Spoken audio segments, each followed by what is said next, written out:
Lord దేవుడు నమ్మదగినటువంటి వాడు. ఆయన మీరు సహించిన దానికంటే ఎక్కువగా మిమ్మల్ని శోధింపబడనీయడని కొరింథీయులకు రాసినటువంటి మొదటి పత్రిక 10వ అధ్యాయం 13వ వచనం రాయబడ్డది.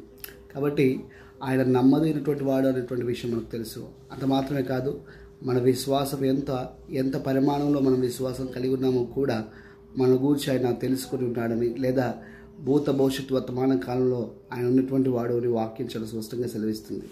ఉదయకాల సమయం మాటలు వింటుండగా ఆయన నీ కొరకు తన ఏకైక కుమారుడైనటువంటి యేసుక్రీస్తు ప్రభువును బలిగా అర్పించడం ద్వారా ఈరోజు నీవు నేను రక్షణ పొందుకున్నాను. ఆయన ఎంత నమ్మదగినటువంటి వాడంటే తన ప్రాణంనే నీ కొరకు నా కొరకు ఇచ్చినంత నమ్మదగినటువంటి వాడు. కాబట్టి మరి నీ జీవితంలో ఉన్నటువంటి ప్రతి అవసరం, ప్రతి అక్కడిని కూడా ఆయన తీర్చగలుగుతాడనేటువంటి విశ్వాసం నీలో ఉన్నట్టయితే ప్రాణం ఇచ్చినటువంటి దేవుడు ప్రతిదీ ఇవ్వగలుగుతాడు సత్యాన్ని కూడా నువ్వు గమనించాలి. కాబట్టి ఆయన నమ్మదగిన దేవుడు. ఏనాడు కూడా నీ నమ్మకాన్ని ఆయన వమ్ము చేయడు.